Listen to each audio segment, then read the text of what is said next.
Unity of Houston is an inclusive church where we seek to understand and live the teachings of Jesus and other spiritual masters. At Unity, we welcome all people from all spiritual paths and every walk of life. We celebrate the diversity of our city and of our world, and we teach love, tolerance, and oneness, seeking to live in harmony with open minds and open hearts. Wherever you are in your spiritual path, you are always welcome at Unity. Join us and discover that the life of your dreams is already within you. We've been around before we fly. We mostly fall, we mostly run. And every now and then we try to mend the damage that we've done. Tonight, I just can't rest. I've got this joy here inside my breast. Think that I did not forget that child, that song, Bernadette. So many hearts I find broke like yours and mine, torn by what we've done, can't undo. I just wanna hold you.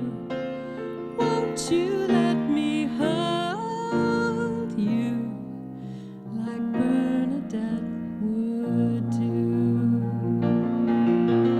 I just wanna hold you. Won't you let me hold you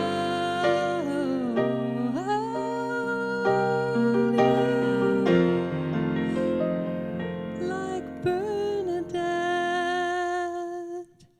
would do?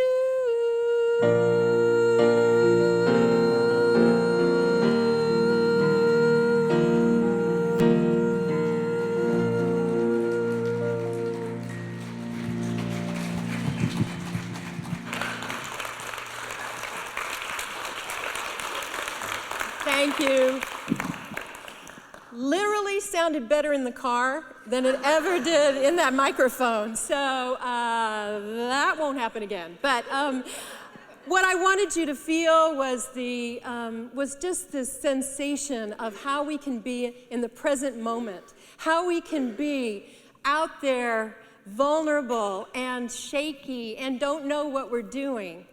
And I'm sure you're thinking, why did it take 2 stanzas to accomplish that? Well, because the song has 2 stanzas, that's why. That's the only reason. But I really want you to know that what we're talking about tonight is how is it that we are needing the opportunity, not only the full range of expression, because we're getting pretty good, we're doers and we're busy all the time, but what we really need is a tutorial on how to rest and recharge. We think of that as lazy, we think of that as unproductive, we think of that as undeserving. We think, well, we have 2 weeks of vacation a year, you know, we get that. But the truth is, we need it on a regular basis. And the truth is, God knew that too. In the 4th commandment, we have keep Sabbath holy. And I know you're thinking Sabbath is all about Sunday service. It's all about Sunday. It's all about God. It's all about coming to church and doing stuff at the church. It's not it at all. That's not at all what it's about. Here's how it reads. Remember the Sabbath day by keeping it holy. 6 days you shall labor and do all your work, but the 7th day is a Sabbath to the Lord your God. On it you shall not do any work, neither you, nor your son or daughter, nor your servant, nor your animals, nor the alien within your gates. For in 6 days the Lord made the heavens and the earth and the sea and all that is in them, but he rested on the 7th day. Therefore the Lord blessed the Sabbath day and made it holy. Because There are benefits to the renewal that comes for keeping the Sabbath holy. What does that even mean? The benefits of taking time for rest, for renewal, the time that it takes for us to just push away from everything. And folks, you know what that means? In the Jewish tradition, no electronics. In my household, that's punishment. When we say no electronics, the children whine and cry.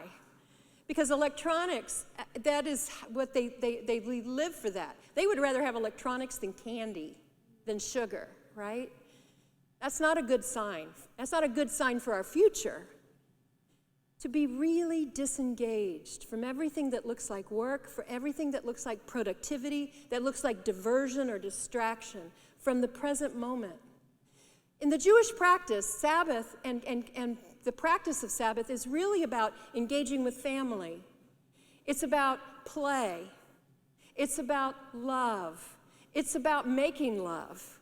It's about walking in nature. It's about swimming and biking and being physical in wholesome, positive ways, in being with those people that you love. It's about laughter and play and dance and singing, even if it's not good. And it's about art, and it's about all kinds of ways that you express yourself. It's all about those things. It's about doing something completely different that has nothing to do with an end product. It is all about process.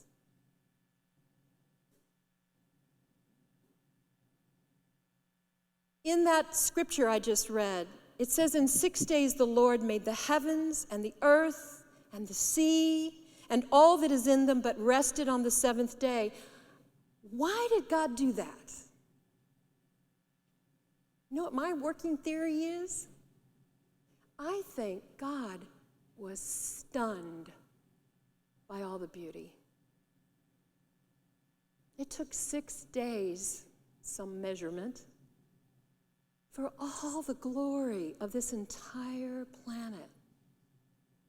And God itself took a break to soak it in.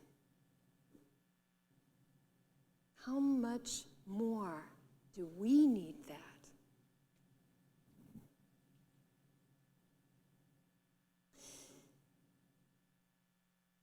Sabbath becomes an opportunity to celebrate and take a break, not only to stop doing, but to celebrate what you've just experienced.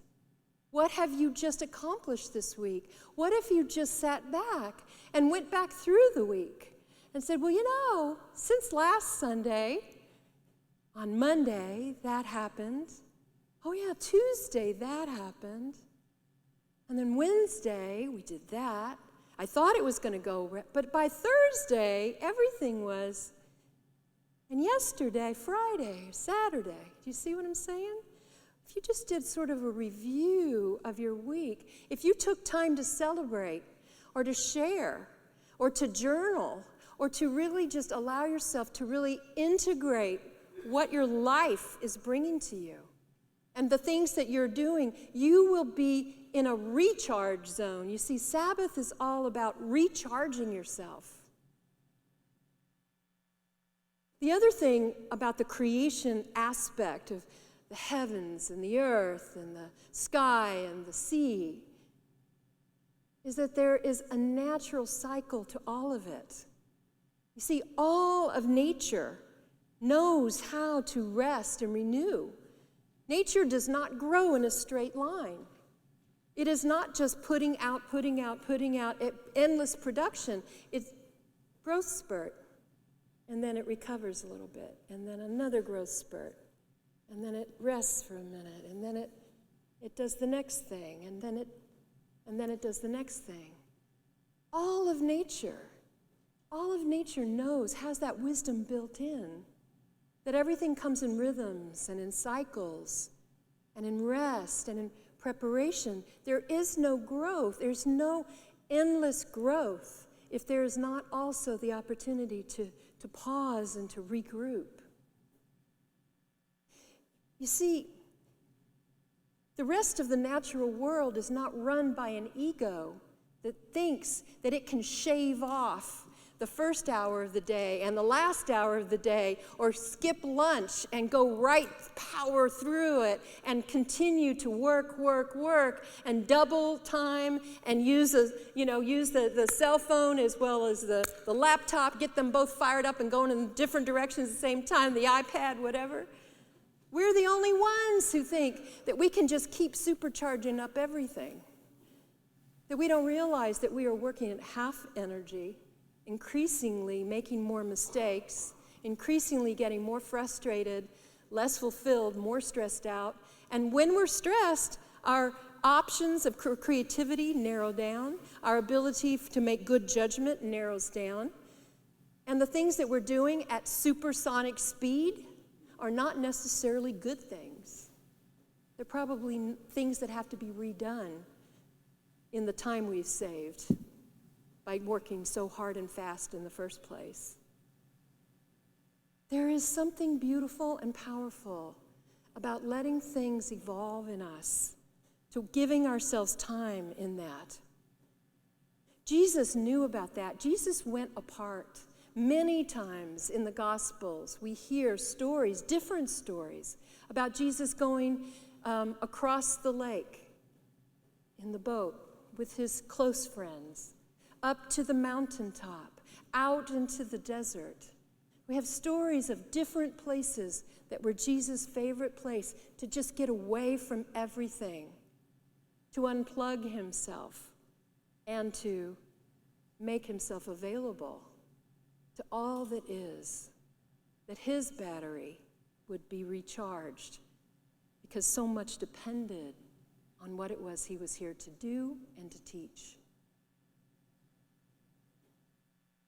There's something that we recognize in that creation story that we covered when we went back to the beginning. I think Reverend Jean Marie talked about the 7-day creative process. We have routinized it in our New Thought traditions to look at the metaphysical meaning of how it is that we create. It is a template for how we create things in the world.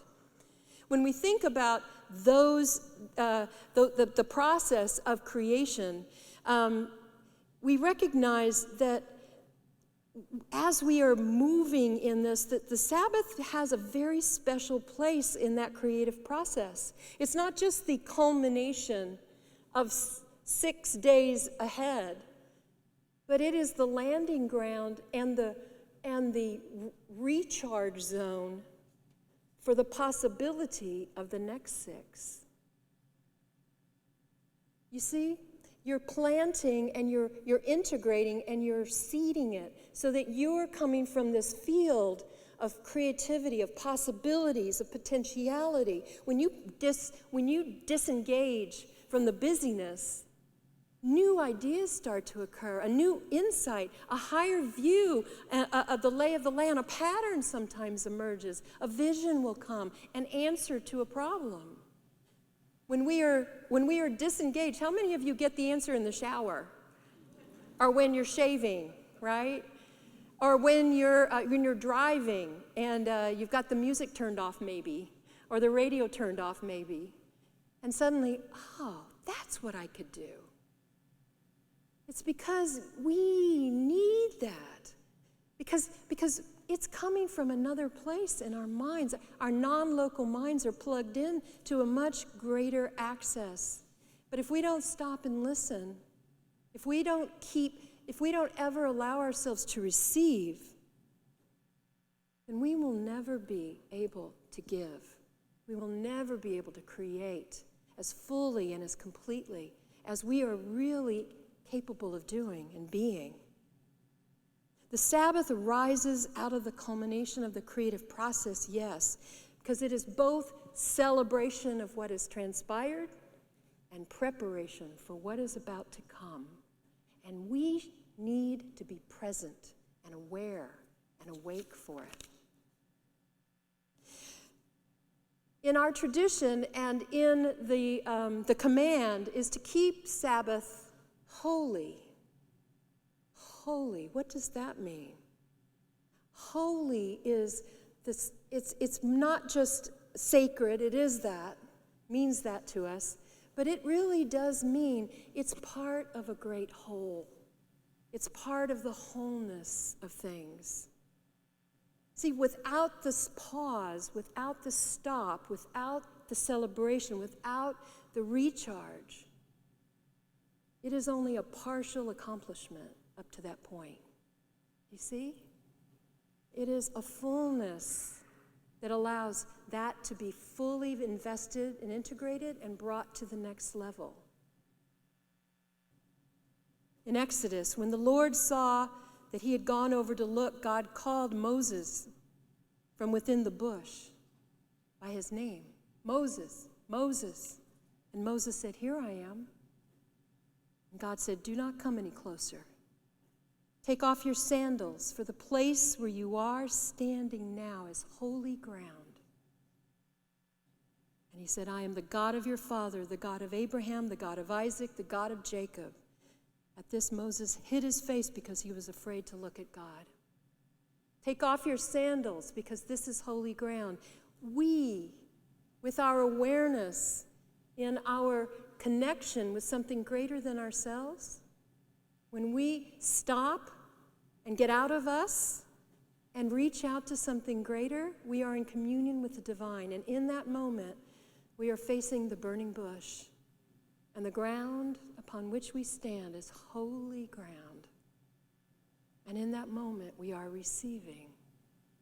We are receptive. We are being recharged to go out and do what is ours to do.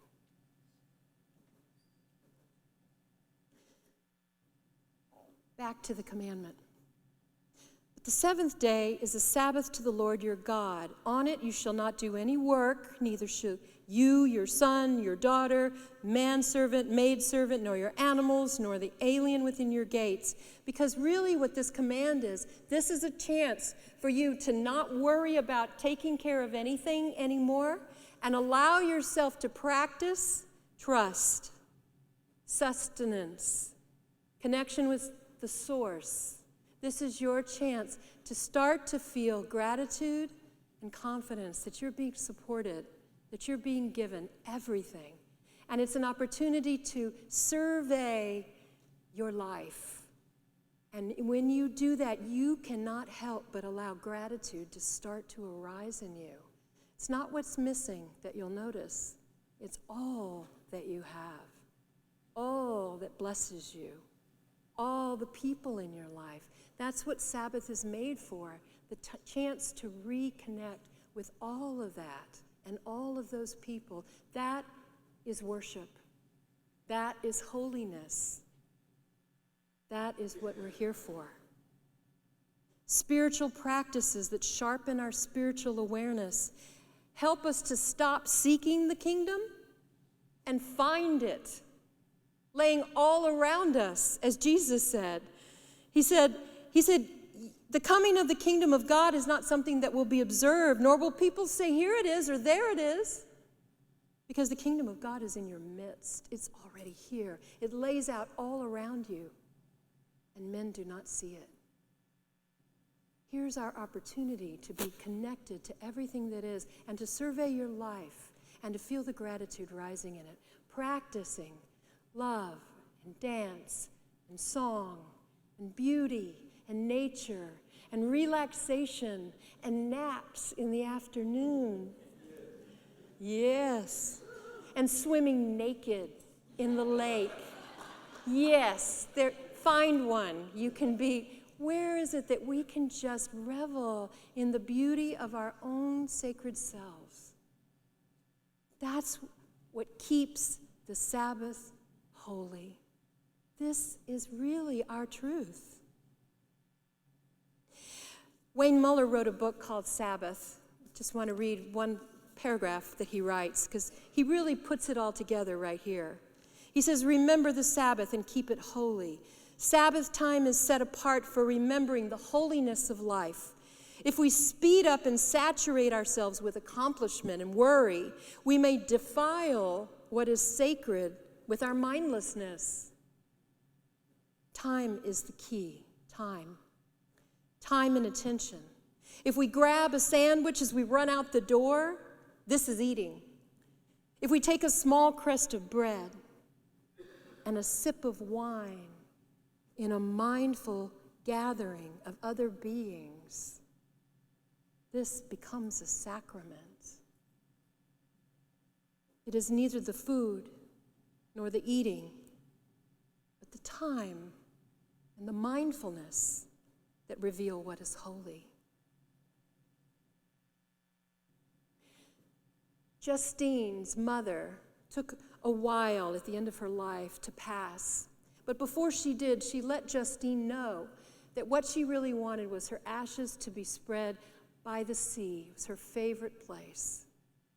And so after her death, Justine drove up to over the mountain and over to the seacoast. And on her way, considered all the ways she might do this holy thing for her mother, and what it would feel like, and what might happen when she gets there. And as she was creating these videos in her mind of what it would look like or be or feel like, she suddenly realized she was trying to plan too much and decided instead she would just relax and be aware and let it happen and see what arose. And so very mindful and very caring, she stopped the car when she reached the beach and took the urn out and walked to the shore, on the shore, near the water.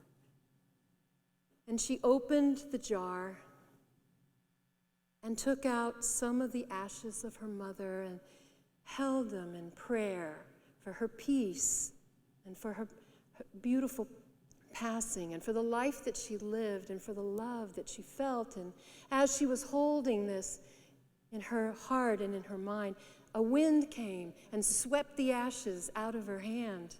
And that same wind picked up the ashes out of the urn and swirled them all around her. And later on she said, I was standing engulfed in a spiral of mother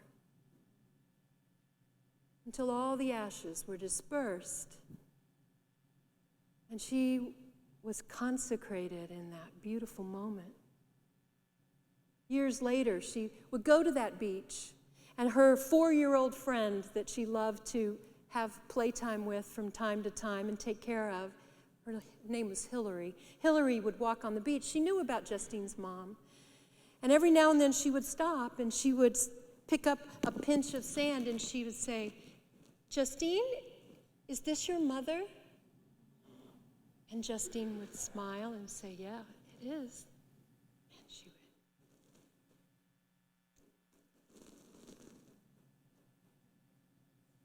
And consecration would happen again.